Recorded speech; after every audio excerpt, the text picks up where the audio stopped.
رمضان کے مہینے میں عام دنوں کے مقابلے میں مسجدوں میں بچے زیادہ آتے ہیں، مسجدوں میں بچے زیادہ آتے ہیں۔ عام دنوں میں اتنے بچے مسجد میں دکھائی نہیں دیتے، لیکن رمضان کے مہینے میں آتے ہیں۔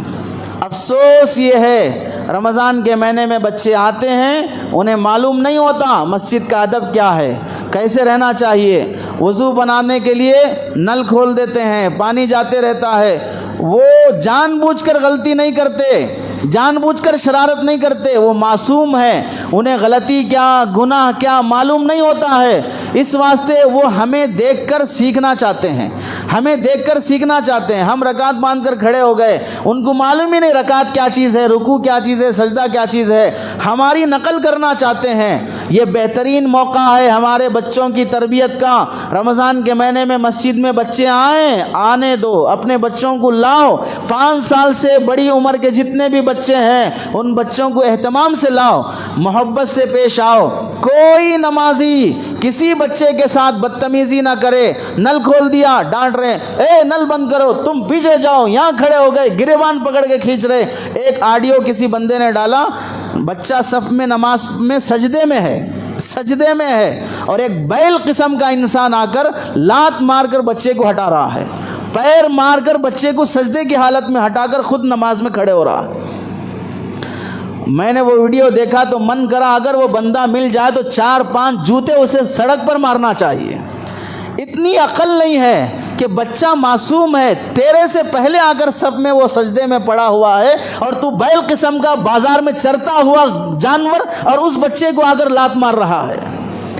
ارے یہ بچے کل کے بڑے ہیں، کل کے جوان ہیں، ہمارے مرنے کے بعد یہی نمازی بننے والے ہیں۔ اگر ان بچوں کے ساتھ ایسا سلوک ہوا کہ مسجدوں سے نفرت پیدا ہو گئی، نمازیوں سے نفرت پیدا ہو گئی، یہ مسجدوں کو آنا چھوڑ کر کٹوں پہ بیٹھنا شروع کرے، چبوتروں پہ بیٹھنا شروع کرے اور یہ تھیٹروں پہ فلم ہالوں میں جا کے بیٹھنا شروع کریں، شراب کے اڈوں پہ بیٹھنا شروع کریں، تو کس کا باپ جا کے لائے گا ان بچوں کو وہاں پر؟ مائیں تڑپتی رہ جاتی ہیں کہ بچہ آوارہ ہو گیا، اسے کون سدھارے گا؟ ایک ماحول اور موسم ہے بچوں کے سدھرنے کا۔ بچہ کتنی بھی بڑی غلطی کر دے رمضان کے مہینے میں مسجد میں آ کر ہرگز اس کی توہین تذلیل نہیں کرنا، پیار سے سمجھاؤ۔ ماؤں کو بولو مسجد بھیجنے سے پہلے آداب سکھا کے بھیجو، خود ایسے ادب سے رہو مسجد میں کہ بچہ ہمیں دیکھ کر ادب سیکھ لے۔ ہم 40 سال 30 سال 50 سال کے ہو کے جانوروں کی طرح مسجدوں میں لڑ رہے ہیں، تو بچہ نہیں لڑے گا مسجد میں؟ کمیٹیوں کے جھگڑے، ان کے جھگڑے، ان کے جھگڑے، یہ ٹاپک تو اتنا لمبا ہے کہ اس پر بھی 1 گھنٹہ ہونا چاہیے۔ رمضان میں جھگڑوں کی ایک ٹاپک ہے، کون کون رمضان میں جھگڑے کرتے ہیں اور اس میں اتنی غلیظ حرکتیں ہوتی ہیں، اللہ کی پناہ۔ اب تو موضوع بدل جائے گا۔ جب ہم لڑتے ہیں رمضان کے مہینوں میں تو چھوٹے بچے لڑیں تو کیا ہوا؟ ہمارا لڑنا گناہ ہے، ان کا لڑنا گناہ نہیں ہے، وہ محبت میں لڑتے ہیں۔ 2 منٹ پہلے لڑے، اس کے بعد مل لیتے ہیں۔ ہم اگر لڑتے ہیں تو جانوروں سے بدتر لڑتے ہیں، موت تک بھی دل صاف کرنے تیار نہیں ہوتے، ایک دوسرے کی غلطیاں دیکھتے ہی رہتے ہیں۔ ہم سے لاکھ درجے بہتر ہے ان بچوں کی لڑائی۔ اس واسطے بچے کچھ بھی حرکت کریں، اللہ کے نبی علیہ السلام مسجد نبوی میں نماز پڑھا رہے ہیں، بچے پیچھے کھڑے ہوئے ہیں، چھوٹا دودھ پیتا بچہ بھی لایا جاتا تھا نبی کے زمانے میں۔ عورتیں نماز پڑھنے کے لیے نبی کے زمانے میں آتی تھیں، نماز میں کھڑی ہیں، فجر کی نماز ہے، امام صاحب 40 آیتیں 60 آیتیں نماز میں پڑھنا ہے۔ بچے کی رونے کی آواز آئی پیچھے سے، سرکار دو عالم صلی اللہ علیہ وسلم نے 40 آیتیں جہاں پڑھنا ہے وہاں پر انا اعطیناک الکوثر 3 آیتیں پڑھ کے رکوع میں جا رہے ہیں۔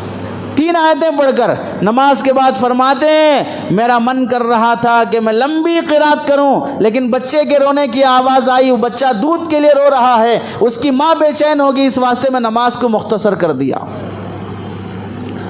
اللہ کے نبی کے زمانے میں نبی نماز پڑھا رہے ہیں، حسن حسین نماز کے لیے آ کر سجدے میں ہیں تو اوپر اللہ کے نبی کے پیٹھ پہ بیٹھ گئے، سجدہ لمبا ہو گیا، صحابہ اتنی دیر سجدہ، ایک صحابی اٹھ کے دیکھے اللہ کے نبی ہیں یا انتقال ہو گئے، اتنا لمبا سجدہ ہوا، دیکھے پیٹھ پر بچہ بیٹھا ہوا ہے، آگے بڑھ کر بچے کو ہٹا دیے، اللہ کے نبی سجدے سے اٹھے، دوبارہ سجدے میں جب گئے بچہ پھر بیٹھنے جانے لگا تو یہ صحابی اسے ہاتھ سے روکنا چاہ رہے تھے، اللہ کے نبی علیہ السلام نے ہاتھ سے اشارہ کیا نہ روکو، اسے بیٹھنے دو۔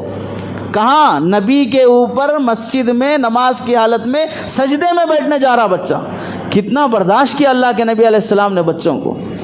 اس واسطے رمضان کے مہینے میں کسی بچے کا گریبان پکڑ کے کھینچنا، پیچھے کر دینا، ڈانٹ دینا، پیار محبت سے بازو کھڑا کر لو.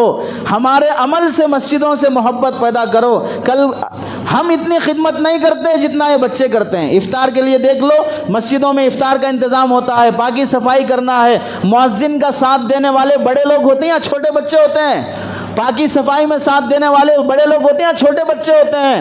ہونا تو یہ چاہیے کمیٹیوں کی طرف سے، ذمہ داروں کی طرف سے، آنے والے بچے جو پابندی سے آتے ہیں ان کو نوٹ کیا جائے، نوٹس کیا جائے کون سا بچہ پورے رمضان پابندی سے فجر میں آیا، مغرب میں آیا، تراویح میں آیا اور صفائی میں حصہ لیا. شب قدر کے موقع پر، تاقراتوں کے موقع پر ایسے بچوں کو آگے بلا کر ان کی شال پوشی ہو، ان کی گل پوشی ہو، ان کو ہدیہ دیا جائے کہ یہ بچہ پورا رمضان مسجد کی خدمت کیا ہے، یہ بچہ پورا رمضان مسجد کی صفائی کیا ہے. پھر دیکھو اس بچے کے دل میں مسجد کی کیسی محبت پیدا ہوگی، نمازیوں کی کیسی محبت پیدا ہوگی. آج ہماری گری ہوئی حرکتوں کی وجہ سے نمازیوں سے، مسجد سے بچے نفرت کرنے والے بن گئے. اسکول میں دیکھو 3 سال سے، بیبی کیئر میں دیکھو 1.5 سال سے مائی رکھ کر، آیا رکھ کر، نوکر رکھ کر تمہارے گھر کے بچوں کو ہم 4 گھنٹے 6 گھنٹے ہم پالیں گے، ہم صفائی کریں گے، ہم حفاظت کریں گے. اس واسطے اسکولوں میں 3 سال سے بھی بچے بھرے ہوئے ہوتے ہیں اور مسجدوں میں بچے خالی ہوتے ہیں. اسکول والے کو فکر ہے بچوں کو ہم اپنا لینا، اور مسجد والوں کو فکر نہیں ہے کہ ہمارے نوجوان بچے کہاں برباد ہو رہے ہیں.